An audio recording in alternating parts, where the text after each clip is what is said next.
Hello, everybody. Coach Dan Ryan.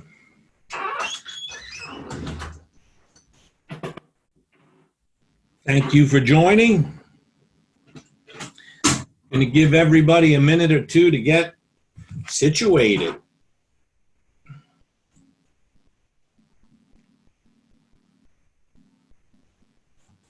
All right.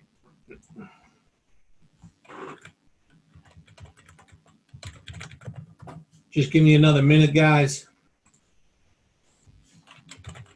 All right. Hello, everyone. Welcome, Roy. Hello, Gabriella. All right. My co-panelist, Gabriella, and my co-panelist, Mike. I really appreciate you guys being here. All right. Let's see if we can hear you guys. Gabriella and Mike, you there? Yeah, I'm here. Thank you for inviting us to join you today. Hi, everyone. You're welcome. Good afternoon, Dan. I'm here. Hi, Mike. How's it going? Good, man. Good. All right. So we're going to keep this real informal today, and you guys should, pipe in. We'll all, let's all talk to all the slides because we have all this knowledge to give to all of these wonderful people. All right, and let's have some fun. I don't know how long this is going to take, but we've got some great research that we've done here, everybody, on how to take the PMP exam remotely. And so cleverly, I sort of just wrote here, this will be everything you need to know, but maybe you were afraid to ask about doing it and how to do it with Pearson VUE. All right, so let me just ask everybody a quick question. When do you plan on taking the PMP exam? All right, please, everybody answer.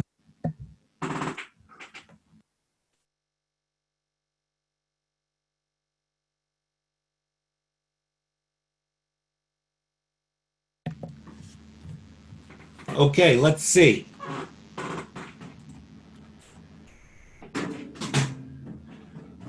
All right, so about half the people a month or less, and half the people a month or more. Very good, very good. All right, so let's get started then. The assumption here is that you guys already know how to get your 35 hours. You already know how to apply at PMI and get accepted, and maybe you already have eligibility now, okay? That's an assumption we're making here. All right, but let's introduce today's panel. All right, and let's begin. All right, first the three of us are Gabriella Delino, Mike McLean, and Dan Ryan. All right, and first let's say hi from Gabriella. Gabriella has passed the PMP exam, and she's done it using the remote method. Gabriella, let's say hello. Hi, everyone. So I'm an engineer with a PhD in operations research. I have over 10 years of experience in R&D projects, and I work as a grants specialist. I recently got my PMP certification using the online proctored mode, and that's why I'm happy to be here because I know how you feel, how anxious you could be about this new exam mode. And I'm happy to share with you my lessons learned and my experience taking the PMP exam remotely. Let me just put in the chat my LinkedIn profile so that you can reach out to me on LinkedIn. I will be happy to connect with you all. That's wonderful. We really should use this as a networking opportunity. Please click on Gabriella's link and connect with her on LinkedIn. All right, well, thank you, Gabriella, for that. I appreciate it. And another time, I would like to hear more about what a grants specialist is. It sounds interesting. But thank you very much. Okay, Mike, you're up. Okay, I'm Mike McIlvain. I'm a retired U.S. Navy Chief Warrant Officer. Did 26 years in the Navy. I've got my CISSP. I took the PMP last week. And I've got a computer network security bachelor's degree from University of Maryland. I've got 25 years of IT project management experience, and I'm here to share my experience with the PMP exam. I took it last Tuesday, all online, and also will put my LinkedIn information in the chat here in the next minute or so. Thank you, Mike. All right, well, thank you for your service also. I appreciate that. I had the opportunity to do a job where I rolled out some software to all 54 states and territories for the Army National Guard. And that was an exciting project. Okay, so I am Dan Ryan, PMP coach and trainer.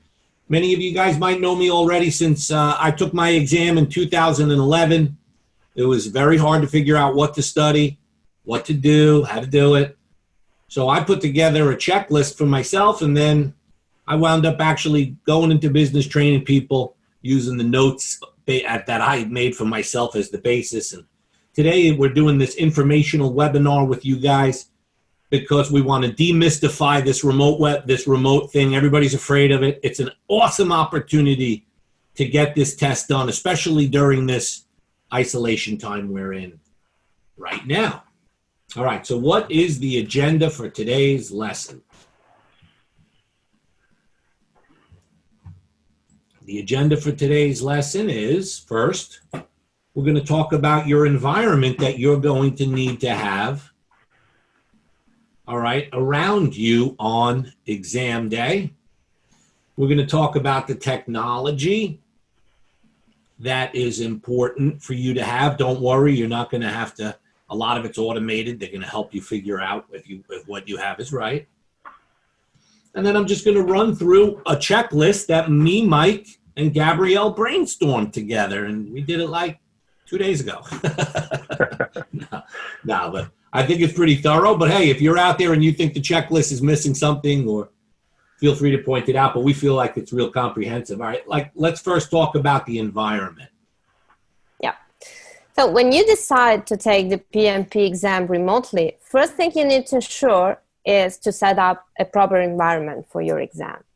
You have to stay in a walled room with a closed door, and keep in mind that all items on the wall will be inspected. So if you have any posters, whiteboards, whatever you have around you on your walls, they will be inspected during the check-in procedure that we will discuss about later. Try to find a quiet space where you know you can spend a few hours without interruption, with no distractions around, and be prepared to have a clean desk. So nothing should be on your desk other than your computer. No smartphone, no books within arm's reach, and you're not permitted to use any scratch paper, so you cannot have notepads, papers, post-it notes around you. But that will be a built-in whiteboard instead for you to take notes during the exam.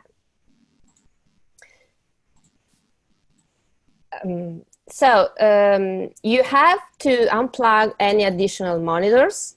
So if you're taking the exam from your laptop, you're not allowed to use an additional monitor connected to it. And also, any additional computers must be turned off as well. Once the exam begins, you're not permitted to talk. While I was taking my mock exams, I tended to read questions aloud or speak while reasoning on the answer. Don't do that on your real exam. If you do, the proctor will prompt you just not to talk. So in other words, you're saying don't think out loud. Yeah, right. Thank you. Okay. No one else is permitted in the room during testing. And if another person enters the room, the exam will be terminated. So what I did was to lock the door so that I could concentrate on the exam and didn't have to worry about anybody entering the room. Eating and drinking are prohibited during the exam, so you cannot have a snack or a drink on your desk, but you will have the break for that. And also, no smoking is allowed. And you cannot use any earphones or headphones during the exam. And that's basically it for the environment. Now, when you say unplug? You mean like if you have 2 monitors or 3 monitors, when you take the test, you're only allowed to have the 1 monitor?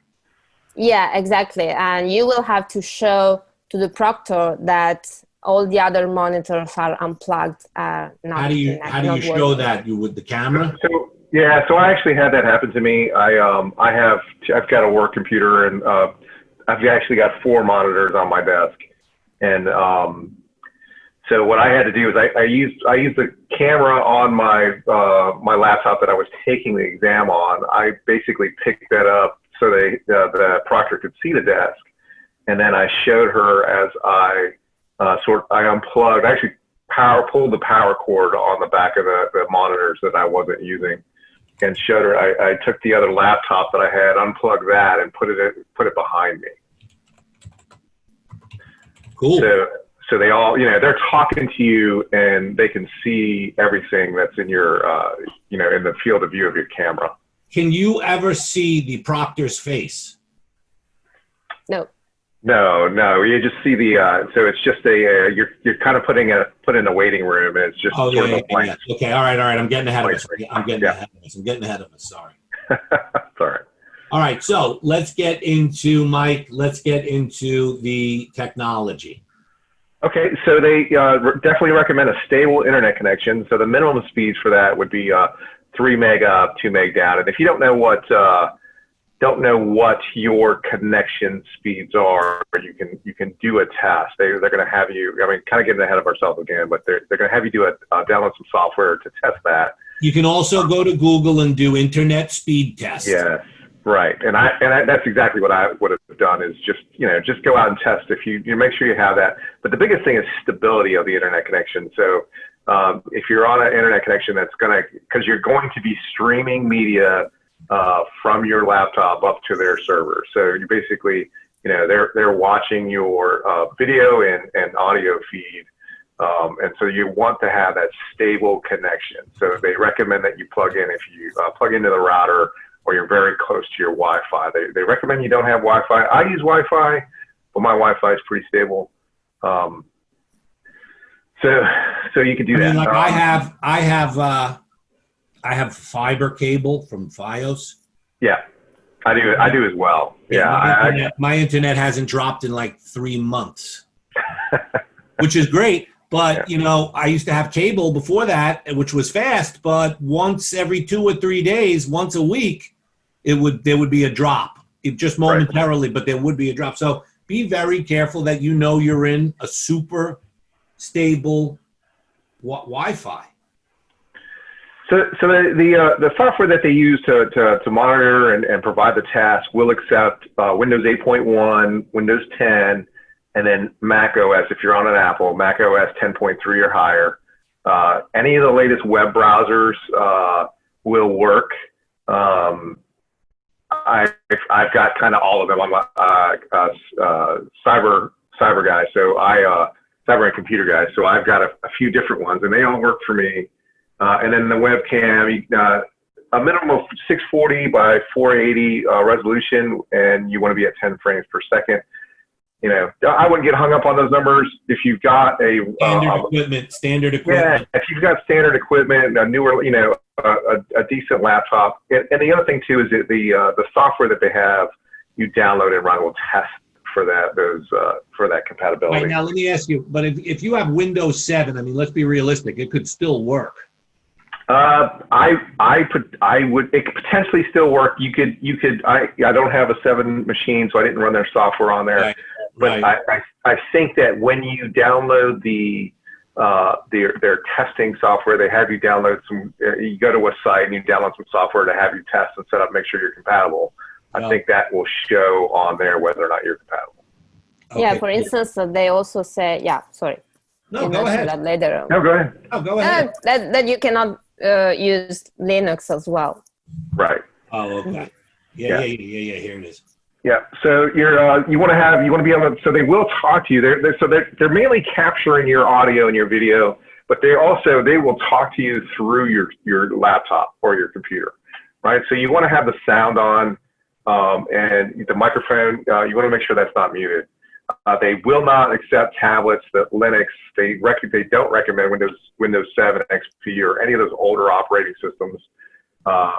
Firewalls, that's one I'd be careful of. If you're taking the test from work, they have a lot of problems with the work firewalls blocking their connectivity. So they recommend that you work with your system administrator to make that. And if you're doing that from work, I would check in, I would test from my laptop or workstation network, and then I would give it more time because you could run into a problem on the day. So, where they recommend you check in sort of 30 minutes early, I might do it an hour early just in case I needed to get that sysadmin out there to help me out. I did have a problem with my personal firewall on the day. I had set it up, I'd done the test, and everything was set up right. And then when I got to the day, my firewall blocked it. So I ended up rushing to turn everything off. And I ended up getting into the exam right at the last minute. So just when it comes to firewalls, I would if you're concerned about that, if you've got one on your laptop, if you're doing it at work, I would give yourself some extra time to get in there on the day that you check in to take your test.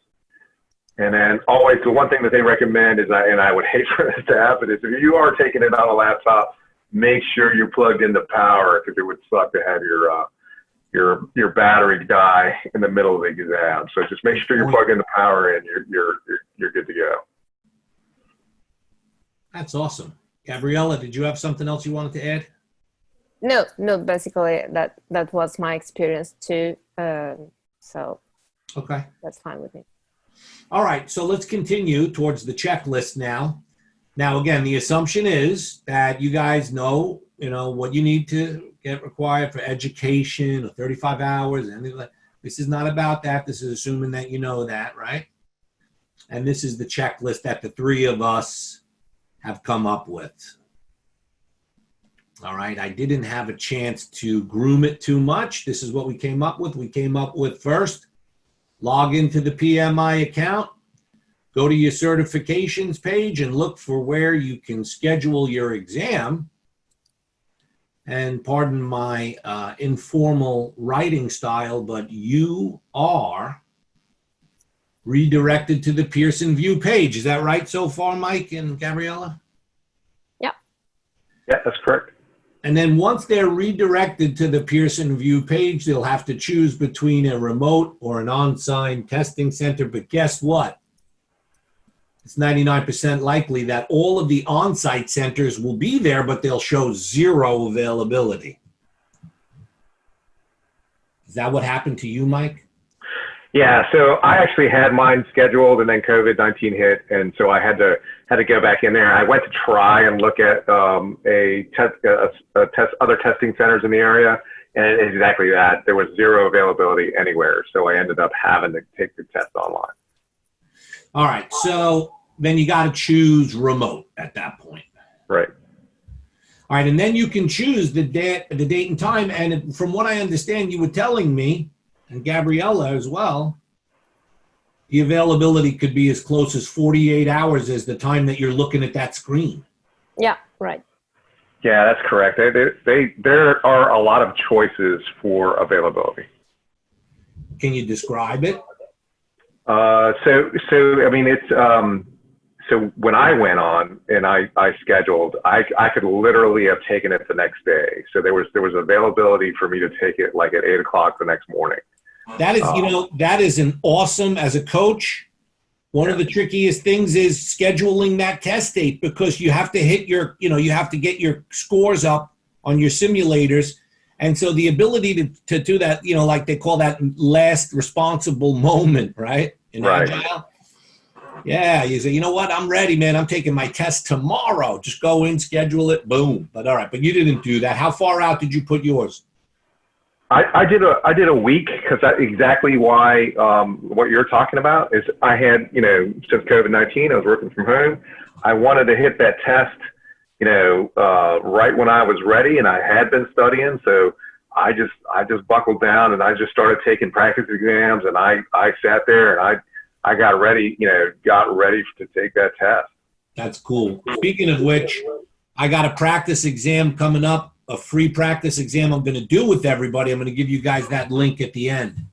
But all right, let's continue. So you choose the date. I guess, I also heard you could do like 11 o'clock at night or something. Yeah, I noticed that there were availability also very late at night. That's great. So. All right, so at that moment, you then, sorry for the spelling error, you're going to go to the Pearson site, you can do the check on the PC, and if it comes back okay, they're going to let you complete the registration. If it does not come back okay, you are unable to complete your PMP exam registration. That's correct. Yeah, you can't do it if it doesn't come up with a full system check, you will not be able to complete the registration. So you absolutely have to do your registration from the device you're going to do the test from, so that if it passes, and then you can complete your registration. Yeah, definitely. I wouldn't do it on, definitely do not recommend doing it on a machine different from the one you're going to take a test on. Okay, cool. All right, great. All right, so your system passes, you register, and then you get in confirmation email from Pearson, and that's when they make you do some stuff. Tell us about that. Yeah, so from the email, you will be asked to run another system check that is more accurate than the previous one that you performed during the registration. At this point, they will both check your internet speed, the microphone and the webcam that are working properly, but also you have to take pictures. You will get a code on your smartphone, and then you will use your smartphone to take pictures of the room and your desk to show where you will be to take the exam. And what if I wanted to take the test on my couch or laying in bed? Yeah, so I read the question and I have to say I was tempted to do that as well, but I wouldn't feel very comfortable sitting there. You're not allowed to move out of your camera, so if you're sitting on a couch, maybe it's not really practical for a long time. Okay. So they give you a second, more extensive system check. Then they make you do the photos and the pics of the room. And that's just the confirmation email, right? Because on the day of the exam, you actually wind up doing it a third time. Exactly. Yeah. So first you do it during the registration, then you do it a second time during the confirmation email along with pictures and stuff. Then on the day of the third exam, you do it again. And when it all goes down properly again, you click yes, and then you get dropped into a waiting room. Is that right? Yep. Yeah, so that when you click yes, and before you click yes, that's your chance to just go take another bathroom break really quick, whatever it is. Because once you click yes, you're going to drop in that waiting room, and they're going to start recording you and your video and your audio.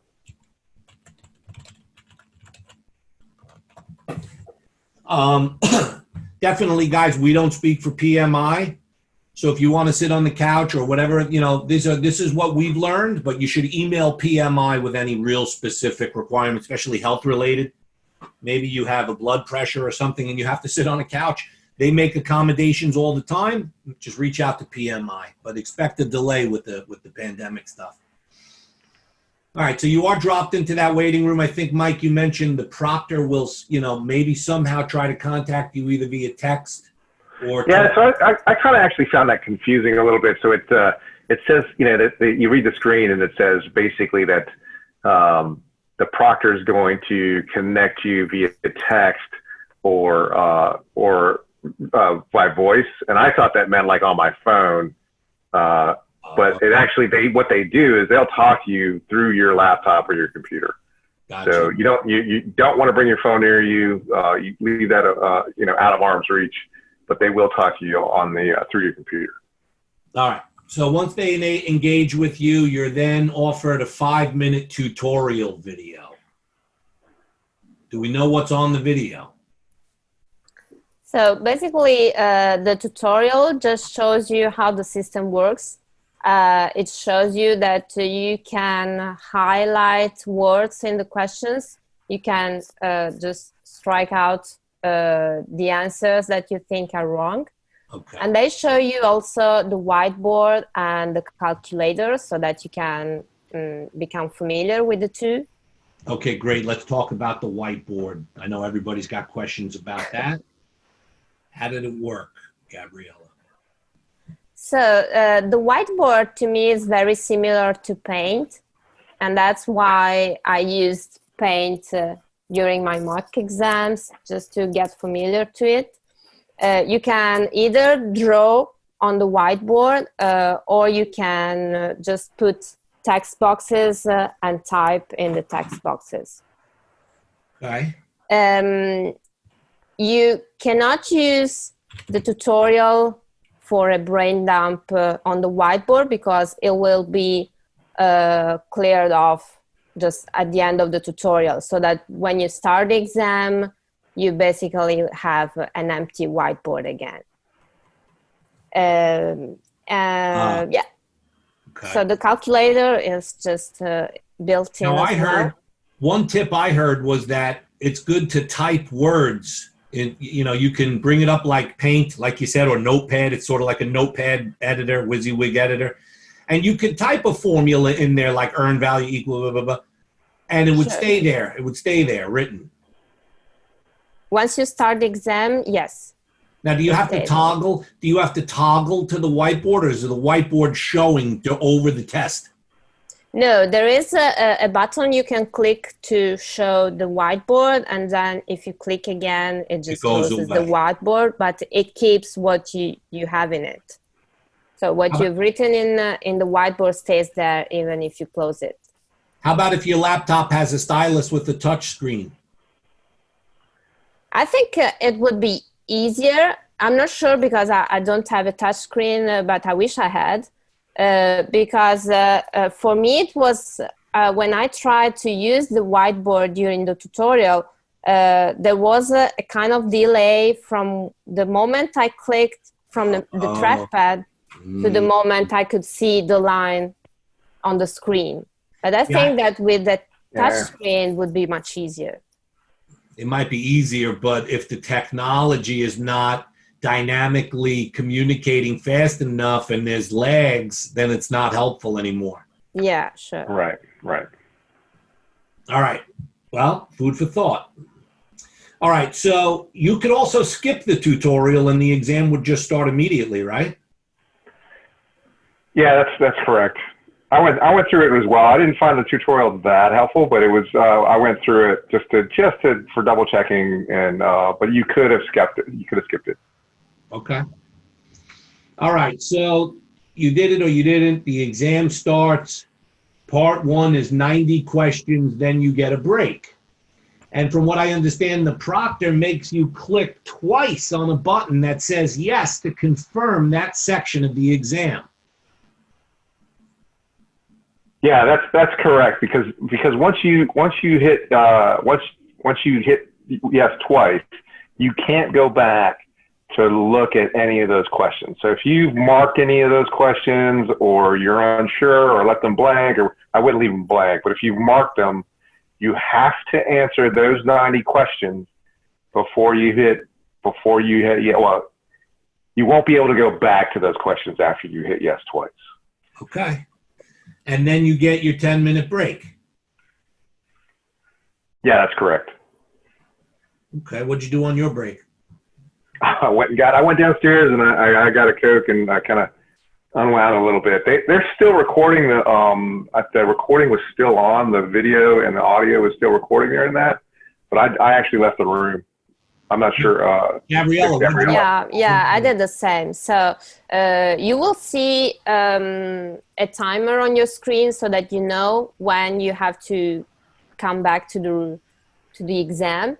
But I also left the room. I knew that the recording, they kept recording, but I left the room and just took a coffee and then was back, I think, a minute before the end of the break. And what happens if you come back 2 minutes late? So I think that, so when I entered, I had to click that I wanted to end the break, and I was ready to continue the exam. Okay. But my assumption is the timer will just keep going on the part 2 if you're like 20 or 30 minutes late. I cannot be sure about that, but I guess so. I mean, I didn't experience that directly, but I would assume that was happening. Yeah, same here. All right, and then when you come back, part 2 is 110 questions. Why do you think they made 190 and 110? Why not 100 and 100? That's a good point. I have no idea about that. Yeah. That was surprised. I assumed it was going to be 100, and it surprised me at 90 that. I think it might have something to do. I think it might have something to do with bathroom break. Yeah.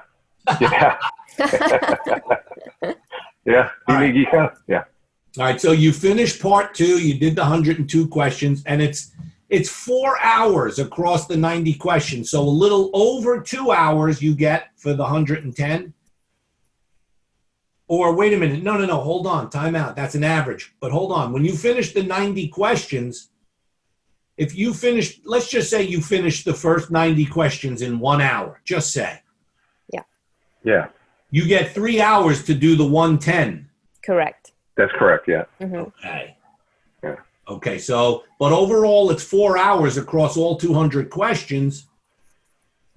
All right. But okay. All right. And you can skip and mark for review, but you can't go back to the 90 once you've started the 110. Yes. Yeah, that's and correct. You will have also the option just to skip the break and move on to the second part, but the first part will be submitted anyway. So if you decide to skip the break, you won't be allowed to go back to the first part. Skipping the break doesn't give you that advantage. I got you. All right, and then when you get to the end of part 2, once again, the proctor again makes you click twice to a button that says yes to finally submit part 2. Yep, that's correct. All right, now your test is submitted and you get an immediate notice. Is there a clock? Does it spin? Does it take a long time? Or is it boom, immediate? Yeah, it's just kind of, you click submit and you get the message. Yeah, it was immediate. Yeah, it was the next thing. It was kind of a surprise. Yeah, because I was expecting the survey. Prometrics used to take like 3 minutes of a spinning wheel. Oh, wow, really? Yeah, when I took it spun for like 2.5 minutes, and I was just sitting there looking at the hourglass. Oh my gosh! It was it was nail biting. Yeah, it was horrible. And then it said, "You passed." That's all it said. Yeah, it comes up. It says, "Well, I don't know what it says if you fail, but if you pass, it says, welcome to the PMI." And then and then you get an optional survey that you can take or not. Yeah. That's also different because when Prometrics did it, you had to take the survey before you got your result. Oh, wow. Which was annoying as all hell because you felt like you had to give them all 5-star reviews or they were going to fail you. Oh, man. All right. Well, that was awesome. Well, hey, guys, out in the audience, what questions do you have? Does anybody have any questions? Was this good? Was this beneficial to you guys? Please drop some questions in there and let us know. So Bill is asking if there is a time limit for the first section. There's no time limit. You just have 4 hours overall. The break is out of that time. So whatever it takes for you to submit the first part, then you will have the reminder of the 4 hours for the second part. All right, perfect. Well, thank you. I put a link into the webinar, which will be, now that you know how to take the exam remotely, you should come to this webinar by clicking on this link for June 1st, and I'm going to show you how to actually do the test itself. All right, what other questions do we have? Now that you took it remotely, if you could go back, do you think you'd do it remotely again or take it at a center? That is such an awesome question. Mike, what do you say? I would take it remotely. I felt a lot more comfortable in my own house, and I it's my gear. I I knew what to expect. Like I've taken many certification exams over the years, and sometimes you go to a testing center and you just don't know what to expect. And Yeah. I just felt a lot more comfortable just doing it in my office. Like somebody sitting next to you with a mask on, coughing the whole class. Yeah, right. What about you, Gabriella? Would you also do it again remotely? Yeah, I guess so. Because I was very anxious at the beginning about, setting the environments and have a quiet space around. But now that I know how it works, I would feel much comfortable to just stay home. Yeah, me too. I think if I did it, I would do it that way too, because it would be the same machine that I practiced on. Wow. All right. Well, I guess that sums it up. Of course, if there's any more questions, please let us know. Otherwise, please do join me in this big practice exam on June 1st. Are there any other questions, guys, before we... Yeah, did you guys do the brain dump using the whiteboard? Did you write any formulas down or anything? I didn't. Yeah, I did not. I didn't write anything down. They didn't need. I didn't really need to. I think a lot of people worry about the EDM questions and those, but I don't. I didn't feel like it was over. There was. It was that hard. It was, it just wasn't the majority of the test, so I didn't need to write down those things. Let me read in between the lines here. Yeah. Feedback from hundreds of other people. The brain dumps are becoming passe, man. Yeah. Right. Would you get 1 or 2 earned value questions on the whole exam? Yeah. I got like 2.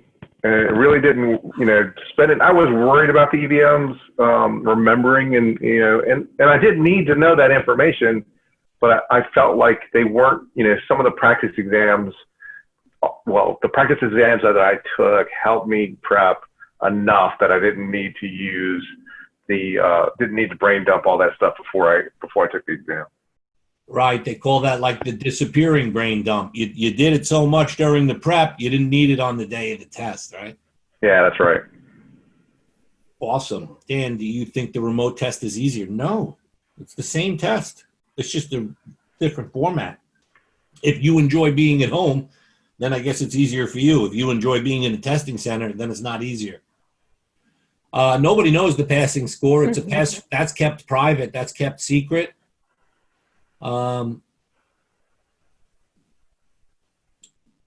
There's many different, what is the earliest and latest time you can schedule to take the test?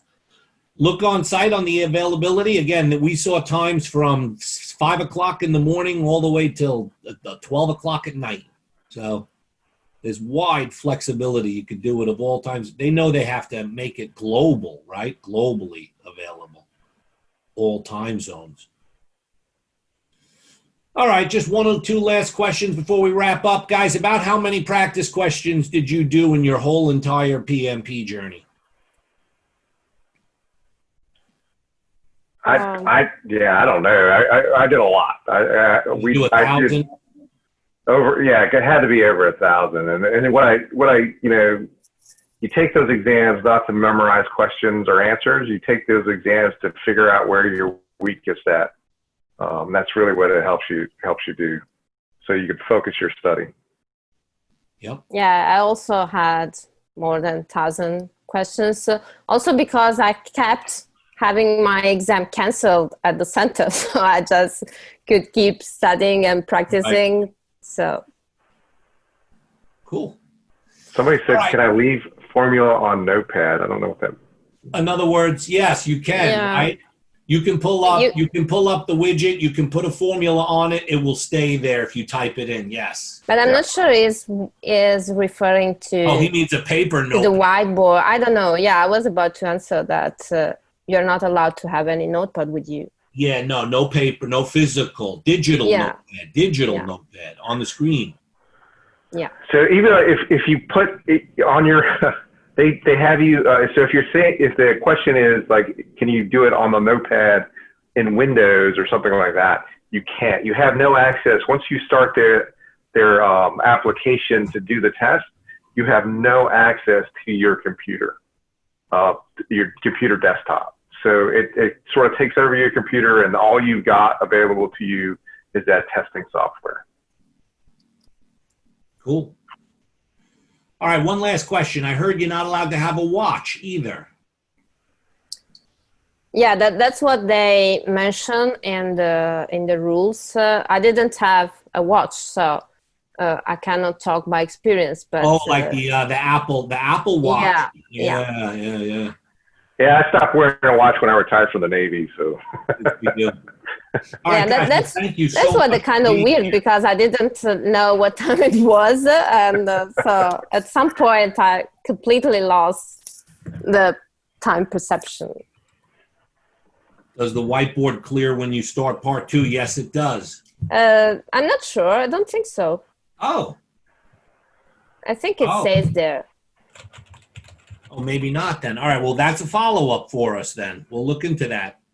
All right, guys, hope you enjoyed the webinar. Did you guys like it? Was it real valuable? All right, thank you, Michelle. Thank you, Gabriella, for being with us and for contributing to this wonderful presentation. Thank you, Michael. Yeah, thank you. Hey, no worries, anytime. Mm-hmm. All right, guys, one last time. Here is that link to do the practice exam with me on June 1st at 1 p.m. Eastern. You can build on this lesson today. All right, and we're going to show you how to actually answer the questions and give you more resources also at that time. Thank you, everybody. Have a great day.